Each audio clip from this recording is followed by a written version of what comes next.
The frigid wind tore through Lillian Kendrick's tattered dress as she stumbled across the moonlit Wyoming prairie, her bloodied feet leaving crimson prints in the fresh snow.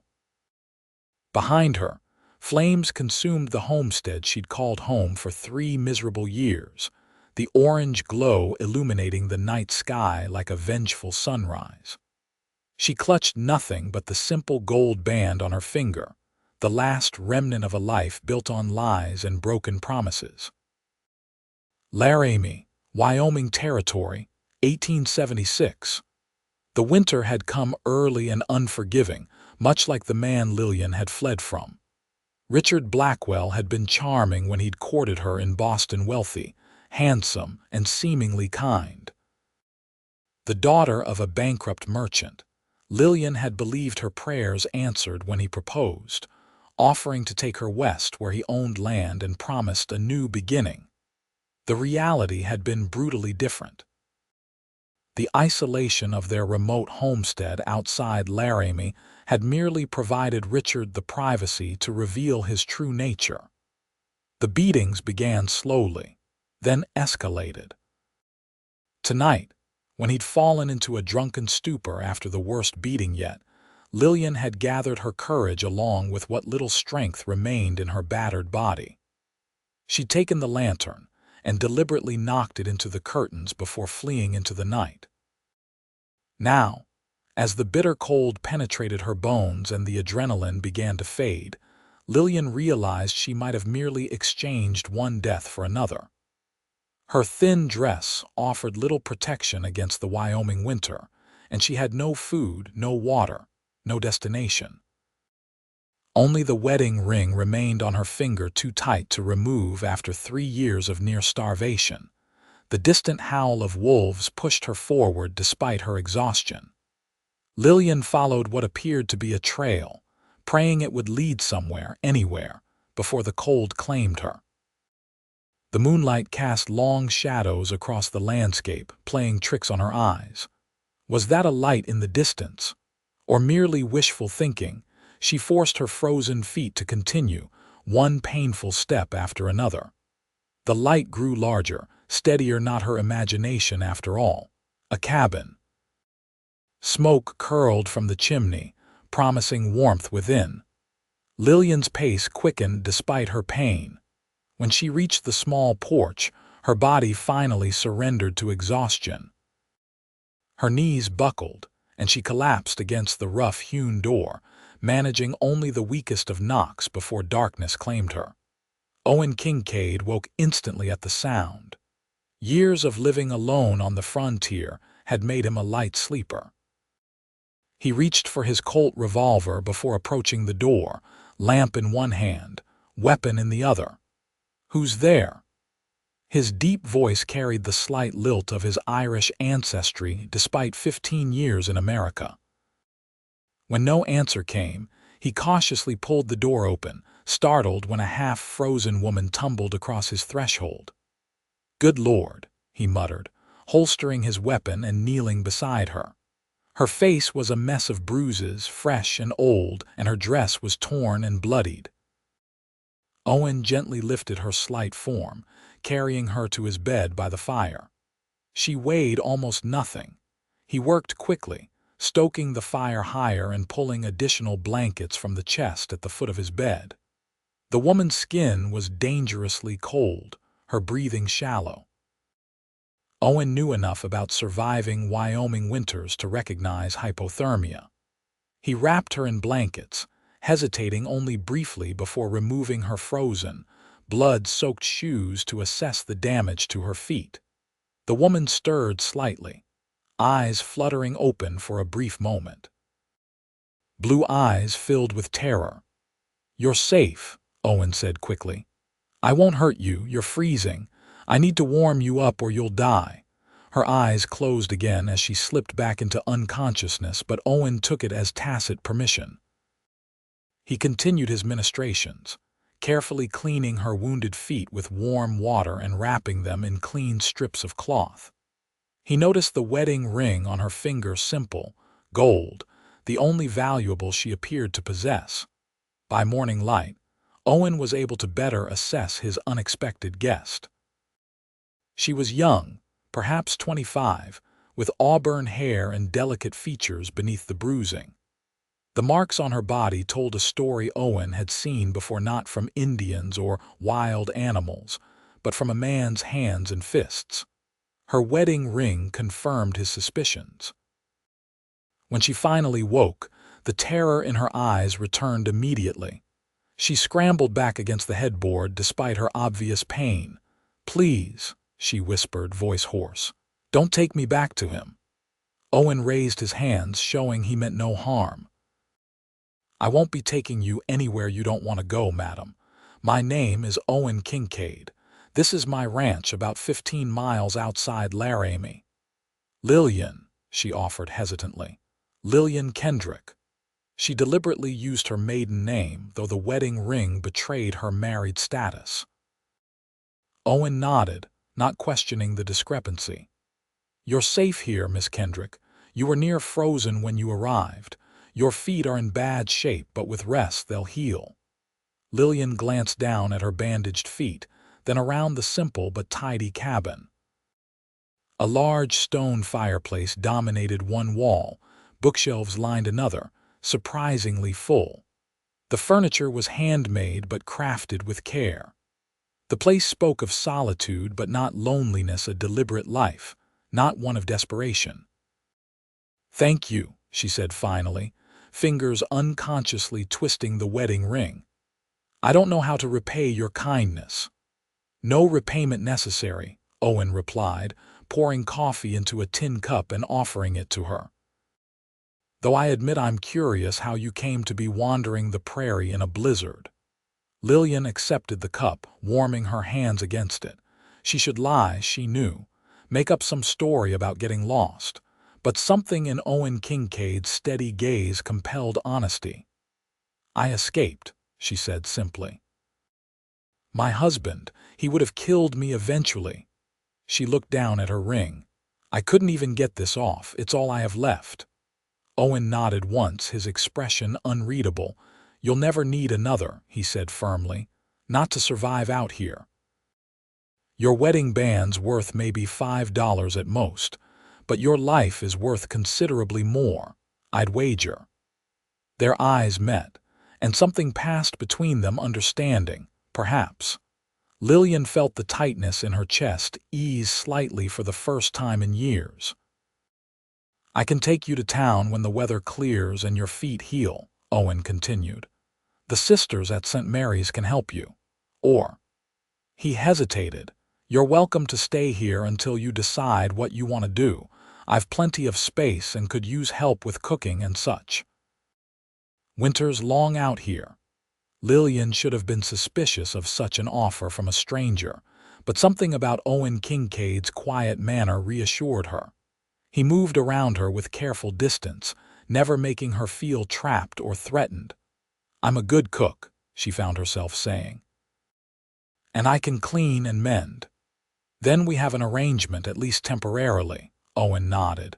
"But first, you need to rest and heal." For the next week, Lillian did little but sleep and eat the simple but nourishing meals Owen prepared. The cabin had 2 rooms. Owen insisted she take the bed while he slept on a pallet by the fire. Her feet slowly began to heal, though walking remained painful. On the 8th day, when Owen returned from tending his cattle, he found Lillian standing at the stove, stirring a pot of stew. The aroma filled the small cabin, rich and savory.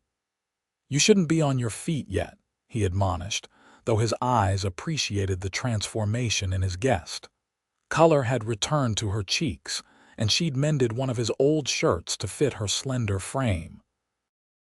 "I've rested enough," Lillian replied. "I wanted to contribute."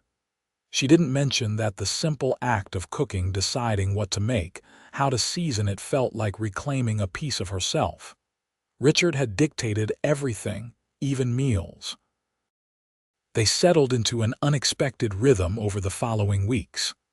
Owen taught Lillian about ranch life, the cattle, the horses, the endless work required to survive in Wyoming territory. Lillian brought order and comfort to the cabin, transforming it with small touches. A wildflower in a jar. Curtains made from an old sheet. Little things that Owen had never bothered with, but found he appreciated. They shared stories over meals and evening fires. Owen told her of leaving Ireland at 17, working on railroads and cattle drives before saving enough to stake his claim on this land 5 years ago. He spoke of his parents, long dead, and brothers scattered across America. He never mentioned a wife or sweetheart, and Lillian didn't ask. In turn, she told him of Boston, her childhood in a merchant family, her father's financial ruin and subsequent death. She spoke haltingly of Richard's courtship, their hasty marriage, the journey west. The first time he struck her, just days after reaching their homestead. How quickly the abuse escalated, isolated as they were. "He'll come looking for me," she admitted one night in February, when the wind howled outside like a living thing. "If he survived the fire." Owen's expression hardened. "Let him come." The simple statement, delivered without bravado, should have frightened her. Instead, Lillian felt oddly comforted. As winter's grip began to loosen in early March, Lillian found herself dreading the inevitable trip to Laramie that Owen had promised. She had no claim on this place, on this life they'd created. Yet the thought of leaving filled her with unexpected sadness. One morning, as she gathered eggs from Owen's small chicken coop, she heard hoofbeats approaching. Her heart froze. Owen was already out with the herd. No one else ever came here. She retreated into the cabin, closing the door firmly behind her. Owen kept a shotgun mounted above the fireplace. Lillian took it down with trembling hands, checked that it was loaded as Owen had taught her. The rider approached slowly. Through the window, Lillian could make out a tall man on a dark horse. Not Richard. This man was larger, broader. She didn't recognize him, but that meant little. Richard could have sent anyone. A knock came at the door. "Hello, anyone home?" The voice was unfamiliar. Lillian remained silent, shotgun ready. "I'm looking for Owen Kincaid," the voice continued. "I'm Sheriff Tate from Laramie." Sheriff. The word should have reassured her, but Lillian knew how easily men with authority could be corrupted. Richard had money, influence. "Owen's not here," she called through the door. "He's out with the cattle." A pause. "May I come in and wait for him, madam?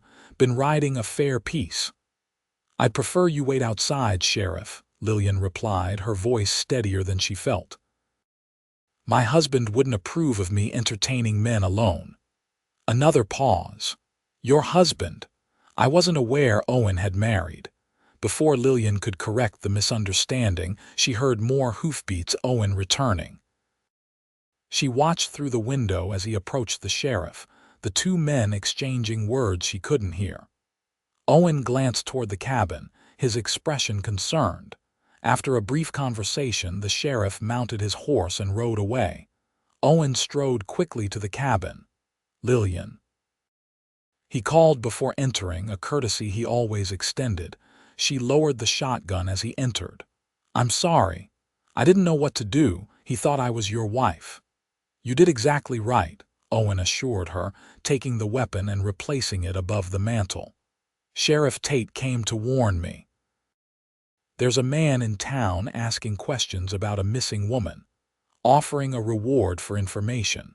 The blood drained from Lillian's face. "Richard?" Owen nodded. "From the sheriff's description, I believe so. Claims his wife ran off, possibly got lost in the blizzard back in December. Says she was unwell, prone to confusion." "He's looking for me," Lillian whispered, sinking into a chair. "He'll say I'm mad, that I need care. That's what he told the neighbors when they saw my bruises." Owen knelt before her, taking her hands in his. "Lillian, look at me. I won't let him take you, not unless it's what you want." "Want?" she repeated, disbelieving. "Why would I want to return to that?" "Then you won't," Owen stated simply. "The sheriff doesn't know you're here." He came because Richard Blackwell is asking about all homesteaders and ranchers in the area. Tate knows me, trusts me. He wanted to give me warning before Blackwell might show up. Lillian's fingers tightened around Owen's. If Richard finds me, he'll kill me. If not immediately, then eventually. He won't find you, Owen promised, but we need to be prepared if he does. The next day, Owen rode to Laramie alone. Lillian spent the hours of his absence in a state of nervous tension, jumping at every sound. When he finally returned late in the afternoon, she nearly wept with relief. "I spoke with Judge Wilson," Owen explained as he shed his coat. "He's a good man. I told him about a woman I know trapped in an abusive marriage, seeking options." "What did he say?" Lillian asked, pouring coffee for them both. "Wyoming territory has the most progressive divorce laws in the country," Owen replied. "A woman can file on grounds of cruelty with witnesses. The judge said even evidence of past injuries could suffice." Hope flickered briefly in Lillian's chest before reality doused it. "I have no money for legal proceedings, no place to stay in town, and Richard would contest it. He has friends, influence." "You have me," Owen said simply. "I'll help with whatever you need." Their eyes met and something shifted between them. The careful distance Owen had maintained began to dissolve. Lillian realized with startling clarity that she trusted this man completely, a sensation so foreign it left her breathless. "Why?" she whispered. "Why would you do this for me?" Owen's weathered face softened. "Because no one deserves what was done to you. Because you're the strongest person I've ever met. And because these past months with you here have been—" He paused, searching for words. "I haven't been lonely since you arrived." The simple admission touched Lillian deeply. "I haven't been afraid," she countered. "Not really, not since that first night." They sat in comfortable silence, sipping coffee as the sun began to set, casting long shadows across the cabin floor. The moment felt like a turning point, though neither could have said exactly how. Their tentative peace was shattered 3 days later. Lillian was hanging laundry, enjoying the strengthening spring sunshine when she heard horses approaching multiple riders. She hurried inside, her heart racing. Owen was in the barn, too far to warn. Through the window, she watched 4 men approach. The lead rider she recognized immediately. Richard. He looked thinner than when she'd left, his handsome face harder. The 3 men with him were strangers, rough-looking types. Lillian grabbed the shotgun and positioned herself beside the window, out of sight but able to see. She watched as the men reached the yard. Richard dismounted, surveying the property with an air of distaste. Owen emerged from the barn, wiping his hands on a rag. He appeared calm, but Lillian knew him well enough now to recognize the tension in his shoulders. "Can I help you, gentlemen?" Owen's voice carried clearly. Richard stepped forward. "I'm looking for my wife, Lillian Blackwell. She disappeared during the December blizzard. I've reason to believe she might have wandered this way." Owen's expression revealed nothing. "Haven't seen any wandering women, just me out here." Richard's eyes narrowed. "Mind if we look around? She might have sought shelter and—" He paused dramatically. "Met with an accident." "I mind very much," Owen replied evenly. "This is my property." One of Richard's companions stepped forward, hand drifting toward his gun. "We're just asking for a quick look around, friend. No need to be unfriendly." Lillian could see the situation deteriorating. These men hadn't come for a civilized discussion. They'd come prepared for violence. She had to do something. Before she could move, the cabin door burst open. Owen had positioned himself to block any view inside, but now Richard shoved past him, entering without permission. His eyes locked with Lillian's immediately. "Well," Richard smiled coldly. "Here's my poor, confused wife, alive after all." Lillian raised the shotgun. "Get out, Richard." His smile never wavered. Put that down before you hurt yourself, dear. You're coming home with me. She's not going anywhere she doesn't want to, Owen stated, stepping into the cabin behind Richard. His hand rested near his pistol. Richard's face darkened with rage. This is my wife, my property. You've been harboring her illegally. No man owns another, Owen replied. Not in this territory, not anymore. You've been bedding my wife, Richard accused, his voice rising. I'll see you hang for it. Nothing improper has happened here, Owen stated firmly. Miss Kendrick has been recuperating from injuries you inflicted. At the use of Lillian's maiden name, Richard's control slipped further. Kendrick, she's Blackwell, mine by law. Not for much longer, Lillian found her voice. I'm filing for divorce, Richard. Judge Wilson has already been informed of the circumstances. Richard lunged toward her, but Owen was faster, placing himself between them. Leave now, Owen ordered. All of you. This doesn't need to get uglier. Outside, Richard's 3 companions had spread out, watching the confrontation through the open door. One had his gun drawn. You think you can steal what's mine? Richard hissed at Owen. I'll burn this place to the ground with both of you in it. The threat ignited something in Lillian: rage, not fear. This man had terrorized her, nearly killed her, and now threatened the one person who had shown her nothing but kindness. I'm not yours, she declared, her voice steady. I never truly was. Leave now or I will pull this trigger. Richard stared at her, seeming to truly see her for the first time. The terrified, compliant woman he'd married was gone. In her place stood someone new, someone with steel in her spine and fire in her eyes. For a tense moment, no one moved. Then Richard stepped back, his expression calculating. This isn't over, he promised. It is for today, Owen replied. Now go. Surprisingly, Richard complied, backing out of the cabin. His hired men looked uncertain but followed his lead when he mounted his horse. I'll be back with the law, he called as they rode away. She belongs to me. As the sounds of hoofbeats faded, Lillian's strength deserted her.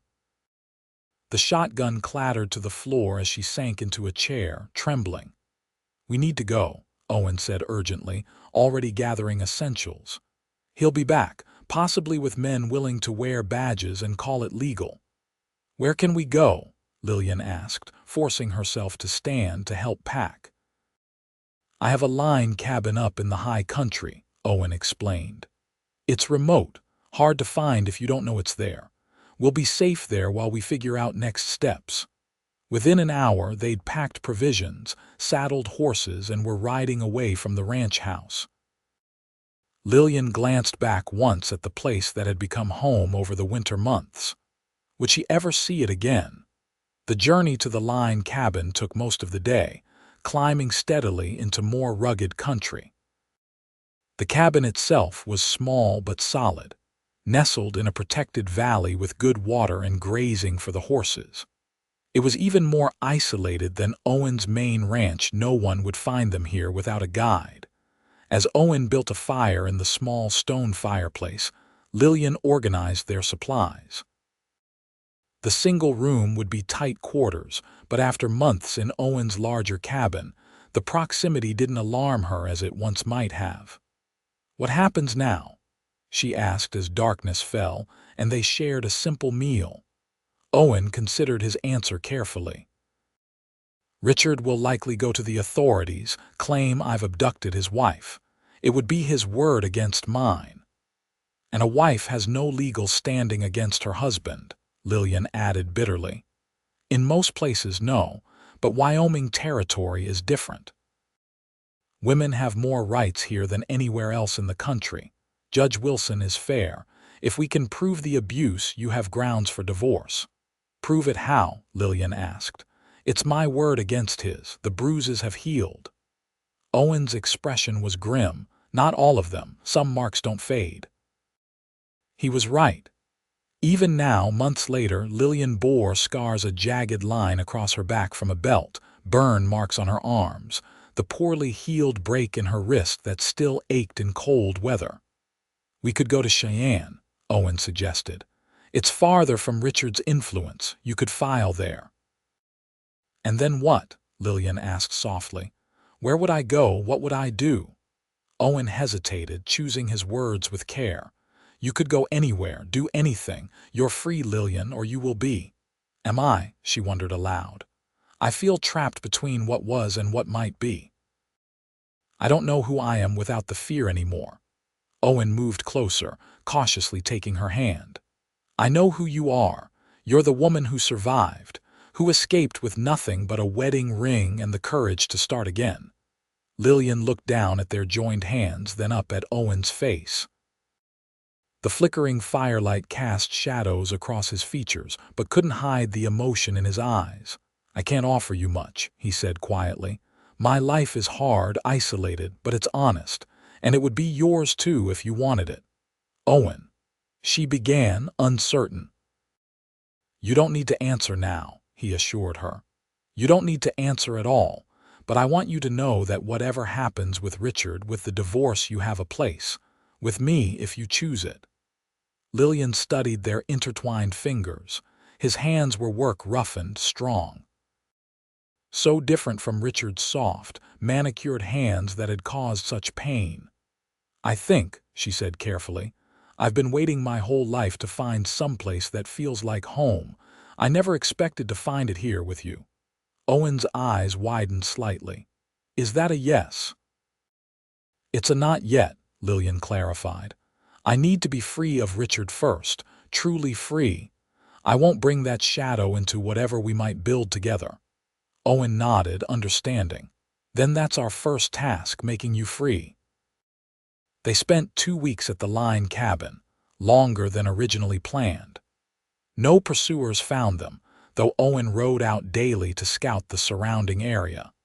They developed a new routine in the smaller space, learning to move around each other with practiced ease. At night, Owen still insisted on sleeping on a bedroll while Lillian took the narrow bunk. The isolation should have felt oppressive, but instead it offered a strange freedom. Here, with only each other for company, the last barriers between them began to fall. They spoke of dreams, Owen's plans for his ranch, Lillian's half-forgotten aspirations to perhaps teach someday. You'd make a fine teacher, Owen observed one evening as Lillian read aloud from one of the books they'd brought. You have patience. I never finished my own schooling, she admitted. Father couldn't afford it after the business failed. That doesn't mean you couldn't learn what you need, Owen suggested. There are schools for women now, colleges, even. The idea was startling, liberating, a future where she made choices based on desire rather than necessity. On their 15th day at the cabin, Owen returned from his scouting ride with news. I spoke with Jacob running elk, he explained. Jacob was a northern Arapaho who occasionally worked for Owen and had become a trusted friend. He went into Laramie for me. Richard Blackwell has gone back east, at least temporarily. Apparently his house burning down left him short of funds and options. He'll be back, Lillian said with certainty. He won't let me go easily. No, but his absence gives us an opportunity. We can go to Cheyenne, file for divorce with less chance of immediate interference. The journey to Cheyenne took 3 days. They traveled cautiously, avoiding main roads and settlements. Lillian wore men's clothing for practicality and disguise, her hair tucked up under a hat. If anyone saw them, they would appear to be 2 men traveling together.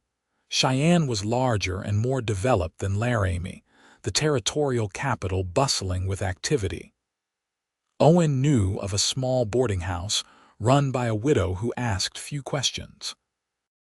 They took separate rooms, maintaining propriety despite the pretense they'd established during travel. The courthouse was imposing, the first substantial building Lillian had entered since leaving Boston. She felt conspicuously out of place in her borrowed clothes, but Owen's steady presence beside her provided courage. Judge Harrington was younger than Lillian expected, with keen eyes that missed nothing. He listened carefully as she explained her situation, occasionally asking clarifying questions. When she showed him the scars rolling up her sleeve to reveal the perfectly formed cigar burns, lifting her hair to expose the jagged line where a bottle had split her scalp, his expression hardened. "Mrs. Blackwell," he said finally, "I believe you have more than sufficient grounds for divorce under our territorial statutes. Extreme cruelty is established. I'll need affidavits, Mr. Kincaid's testimony regarding your condition when you arrived at his property, and if possible, a physician's statement about your injuries. The doctor in Laramie treated her broken wrist last year," Owen offered.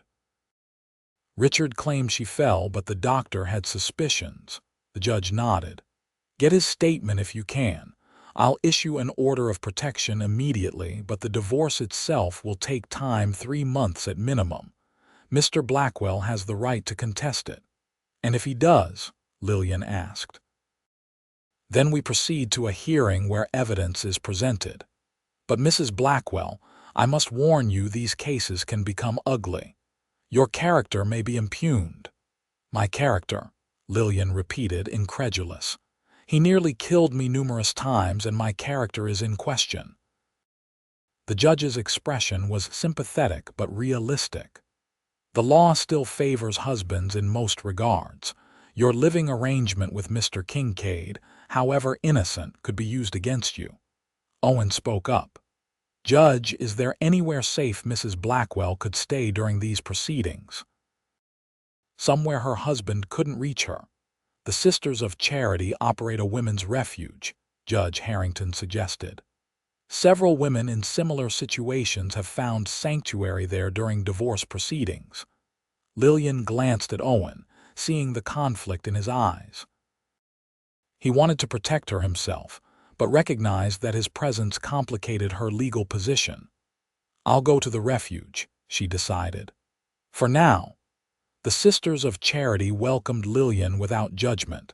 The refuge was simple but clean, housing 6 other women in various states of transition. Some fled abuse like Lillian. Others had been abandoned or widowed without resources. All shared a determination to forge new paths. Owen visited daily, though propriety demanded their meetings occur in the front parlor under watchful eyes. He brought news, supplies, and most importantly, hope that their legal strategy was progressing. Dr. Peterson from Laramie provided a sworn statement about Lillian's previous injuries, noting his suspicions of abuse at the time. Owen's detailed account of her condition when she arrived at his ranch added further evidence. Judge Harrington seemed increasingly confident in their case. 3 weeks passed in relative calm before the storm broke. Richard returned to Wyoming, learned of the divorce proceedings, and immediately filed a countersuit. He claimed Lillian was mentally unstable, had engaged in adultery, and was unfit to manage her own affairs. He demanded her return to his custody. "He's brought 3 men from Boston who claim to have treated you for hysteria," Owen reported grimly after speaking with their lawyer. "Former neighbors who'll testify to your odd behavior and delusions of persecution." Lillian's hands trembled as she absorbed this news. "They're lies." "All lies. I've never been treated for any mental condition." "I know," Owen assured her, "but Richard has money and influence. These men likely do too." "Then we'll need more than just my word against theirs," Lillian realized. She twisted the wedding ring, still stuck firmly on her finger after all these months. "We need to find others who saw what Richard really is." Their opportunity came unexpectedly. One of the women at the refuge, Mary Callahan, recognized Richard's name when Lillian mentioned it during a shared meal. "Blackwell," Mary repeated. "Tall man, dark hair, has a scar on his right hand." Lillian nodded, surprised. "You know him?" "He came to our farm last year looking to buy cattle," Mary explained. My husband was away. Blackwell was improper. When I refused his advances, he became angry, said no decent woman would be alone running a farm, that I must be, she faltered, available to any man who called. Did he hurt you? Lillian asked quietly. He tried. Our ranch hand intervened. Blackwell threatened to ruin us if we spoke of it. Lillian reached for Mary's hand. Would you testify to this? It could help show his true character. Mary hesitated, fear evident in her eyes. My husband doesn't know. He'd be ashamed. You did nothing wrong, Lillian insisted, and your testimony could help free me from him forever. After long consideration, Mary agreed. Their lawyer was cautiously optimistic about this new witness, though he warned that Richard's attorneys would attack Mary's credibility as well. The hearing was scheduled for early July. As the date approached, Lillian's anxiety grew. She barely slept, plagued by nightmares of Richard dragging her back to their isolated homestead. Only Owen's daily visits kept her grounded, his quiet confidence a balm to her frayed nerves. Whatever happens, he promised the day before the hearing, you won't face it alone.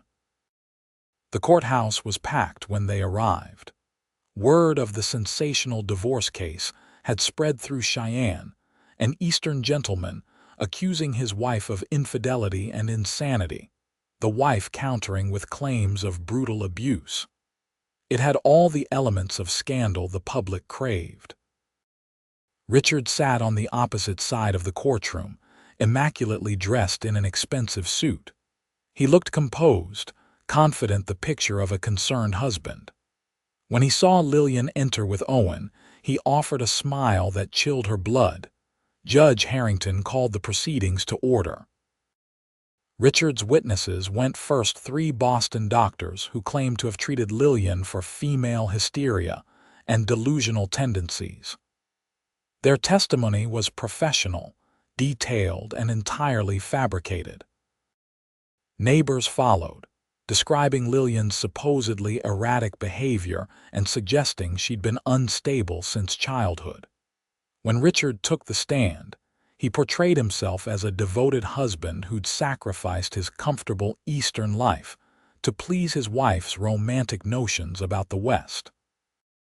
He claimed Lillian had grown increasingly irrational in their isolation, eventually running away during a blizzard, only to be taken in by Owen Kincaid under suspicious circumstances. "And what are your intentions regarding Mrs. Blackwell?" the judge asked directly. Richard's expression was perfectly calibrated to show concern. "I want my wife to receive the treatment she needs. I've arranged for her return to Boston where specialists can help her. Once she's well, we can rebuild our marriage." Lillian felt physically ill listening to these lies. When her turn came to testify, she forced herself to speak clearly despite her trembling. She described the escalating abuse, showed her scars to the court, explained how Richard had isolated her from any possible help. "Why did you not seek assistance sooner?" Richard's attorney demanded during cross-examination. "I tried once," Lillian admitted. "I spoke to Mrs. Henderson when she visited. The next day, Richard broke my wrist. He said if I ever spoke to anyone again, he would kill me and bury me where no one would find me." "Yet we have testimony from Mrs. Henderson that you appeared perfectly content," the attorney countered. "She visited when Richard was present," Lillian explained. "I spoke to her briefly alone when he went to the barn. She must have told him what I said, Doctor." Peterson's testimony supported Lillian's account of injuries inconsistent with accidents. Owen described finding her half-frozen, severely beaten, and terrified. Mary Callahan bravely recounted her own disturbing encounter with Richard. As the hearing stretched into its second day, an unexpected witness appeared. Sheriff Tate from Laramie had traveled to Cheyenne voluntarily after hearing about the proceedings. "I never had direct dealings with Mrs. Blackwell before she left," the sheriff testified. But I did respond to the Blackwell homestead 3 times for disturbances reported by neighbors. Each time, Mr. Blackwell appeared intoxicated. Once, I observed what appeared to be blood on his hands, though he claimed it was from butchering a chicken. This new testimony visibly rattled Richard. His composed facade began to crack, especially when the sheriff mentioned speaking with other neighbors who'd heard screams from the Blackwell property. By the final day of testimony, the courtroom atmosphere had shifted. Richard's witnesses seemed less convincing against the mounting evidence of his violence. His attorney's attempts to paint Lillian as unstable fell flat when faced with her clear, consistent testimony. Judge Harrington retired to consider his ruling, leaving the parties in agonizing suspense. Lillian sat with Owen and their attorney, physically exhausted but determined to see this through. "You've done everything possible," Owen assured her quietly. "The truth is on your side." When the judge returned, the courtroom fell silent. "I have reviewed all testimony and evidence carefully," Judge Harrington began. "Divorce cases are rarely simple, and this one presents particular complications. However, the evidence of extreme cruelty is substantial and compelling." Lillian held her breath. "I hereby grant the petition for divorce filed by Lillian Blackwell on grounds of extreme cruelty. The marriage is dissolved, effective immediately. Mrs. Blackwell shall revert to her maiden name of Kendrick if she so chooses." Relief flooded through Lillian so powerfully, she nearly collapsed. Owen's hand found hers, squeezing gently. "Furthermore," the judge continued, "I am issuing a permanent order of protection prohibiting Richard Blackwell from approaching or contacting Lillian Kendrick. Any violation will result in immediate arrest." Richard stood abruptly, his face contorted with rage. "This is outrageous. She's my wife." "Not anymore, Mr. Blackwell," Judge Harrington stated firmly. "And your behavior in my courtroom only confirms my decision. Sit down or I'll have you removed." Richard remained standing, trembling with fury. "You haven't heard the last of this," he snarled before storming from the courtroom. His dramatic exit caused a stir, but Lillian barely noticed. She was free. Legally, irrevocably free. Outside the courthouse, Owen helped her into a waiting carriage. "It's over," he said softly.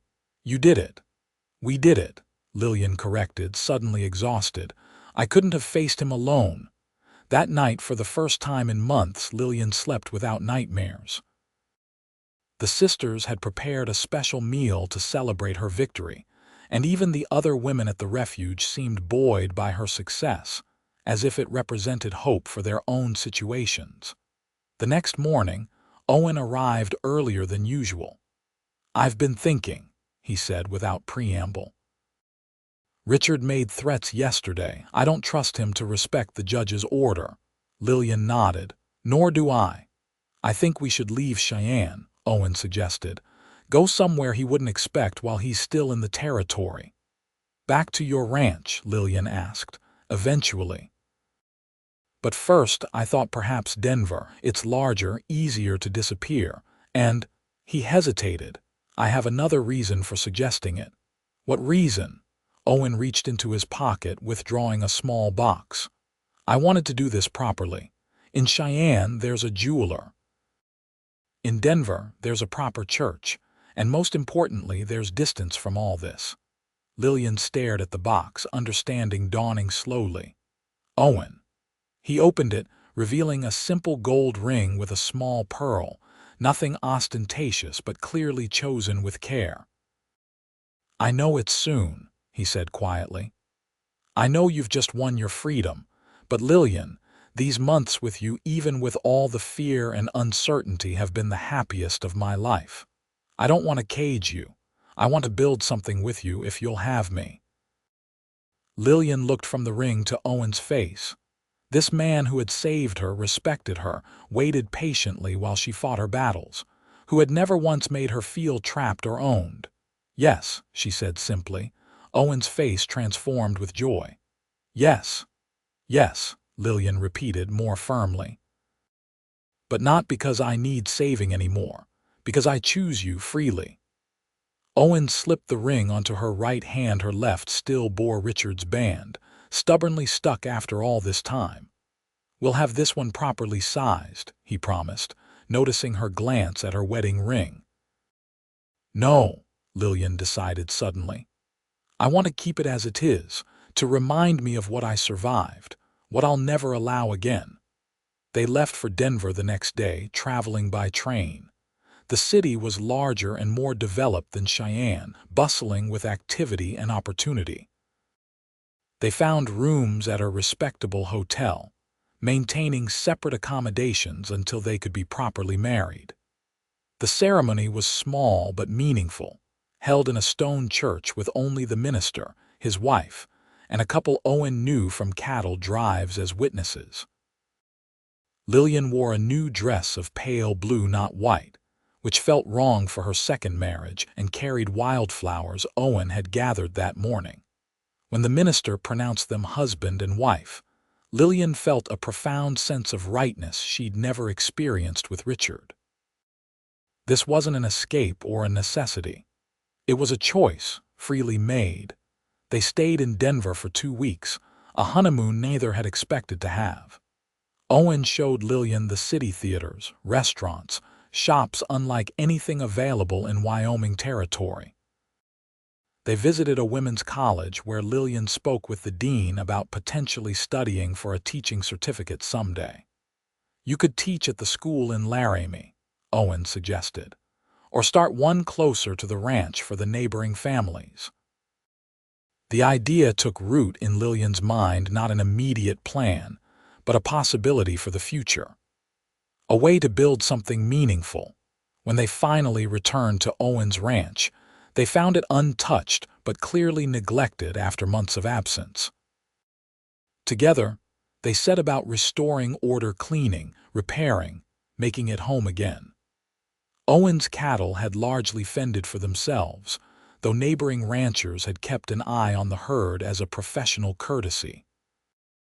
I was thinking of expanding, Owen told Lillian as they sat on the porch one evening, watching the sunset paint the Wyoming sky in impossible colors. There's good land available to the north. We could run more cattle, maybe build a larger house eventually. I'd like that, Lillian agreed. But I'm happy here as it is. This cabin has good memories for me now, Owen smiled, taking her hand. We'll make more. As autumn approached, news reached them that Richard Blackwell had returned to Boston permanently. According to Sheriff Tate, he'd sold his remaining Wyoming holdings at a loss, apparently eager to put the territory behind him. "You think he's truly gone?" Lillian asked when Owen shared this information. "I do," Owen nodded. "Men like Blackwell care about their reputation. The divorce case damaged his standing here.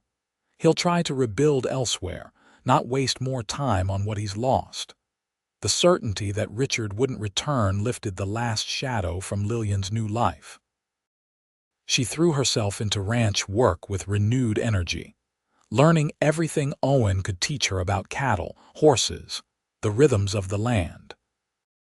By winter, she could ride as well as most cowboys, knew how to mend fences, and had developed her own approach to managing the household aspects of their operation.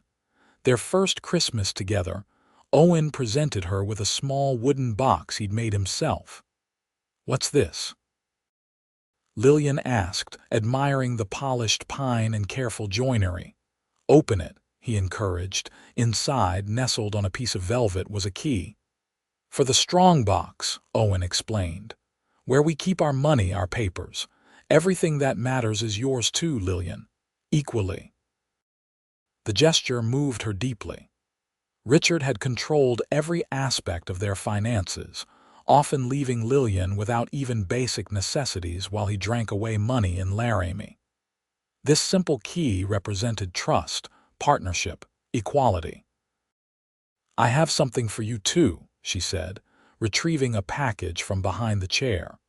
Owen unwrapped it to find a heavy woolen scarf and matching gloves Lillian had knitted secretly over the past months. "I've seen you working with frozen hands too many times," she explained. "These are lined with rabbit fur from the snares you taught me to set." Owen ran his fingers over the fine stitching. "No one's made me anything since my mother died," he said quietly. "Thank you." Spring brought new life to the ranch calves, foals, and to their mutual surprise and joy, news that Lillian was expecting their first child. The timing was perfect. The baby would arrive in late autumn after the busiest ranch work was complete. "Boy or girl, this child will never know fear in their own home," Lillian vowed as Owen laid his hand gently over her still flat stomach. "No," Owen agreed. "Only love." As her pregnancy progressed, Lillian began teaching the children from neighboring ranches. It started informally, just 3 children who would otherwise have no schooling that year, but quickly grew to 8, then 12. Owen built benches and tables in the barn for days when weather permitted outdoor lessons. "You found your calling," he observed proudly after watching Lillian patiently explain fractions using pieces of apple. "One of them," she agreed, one hand resting on her growing belly. "I seem to have several now." Their son, James Owen Kincaid, arrived on a clear October night after a difficult but ultimately successful labor. He had Owen's dark hair and Lillian's blue eyes, a combination that seemed to emphasize the miracle of their union. "He's perfect," Owen whispered, holding his son with careful reverence. "He is," Lillian agreed, exhausted but radiant. "And he's free. Free in a way I never was as a child." As James grew from infant to toddler, the ranch prospered. Owen's careful management and Lillian's additional income from teaching allowed them to purchase the northern parcel he'd mentioned. They built a proper schoolhouse there, with Lillian officially recognized as the teacher by the Territorial Education Board. On their second wedding anniversary, Owen took Lillian to a spot overlooking their expanded property. The autumn sun bathed the landscape in golden light, the cattle appearing as dark dots against the yellowing grass. "What do you see?" he asked, his arm around her waist. Lillian surveyed the land they'd built together. "Home," she answered simply. "Freedom. Everything I never dared to hope for." Owen turned her gently to face him. "Remember when you first came here, with nothing but that wedding ring?" Lillian glanced down at her left hand, where Richard's band still remained beside Owen's pearl ring. Over time, she'd come to see the first ring not as a symbol of captivity, but as a reminder of her strength, what she'd overcome to find her true place. "I told you then you'd never need another ring to survive," Owen continued, "but I was wrong about one thing." "What's that?" "You never needed me either. You would have found your way regardless. Your strength was always there." Lillian shook her head. "Perhaps. But I'm grateful every day that I found you instead of just a way." Their kiss was interrupted by James's delighted squeal as he toddled toward them through the grass, their ranch hand Daniel following watchfully behind. Lillian scooped up their son, his solid weight and sweet smell a daily joy she never took for granted. That evening, as James slept and they sat together by the fire, Lillian finally managed to twist Richard's wedding band past her knuckle.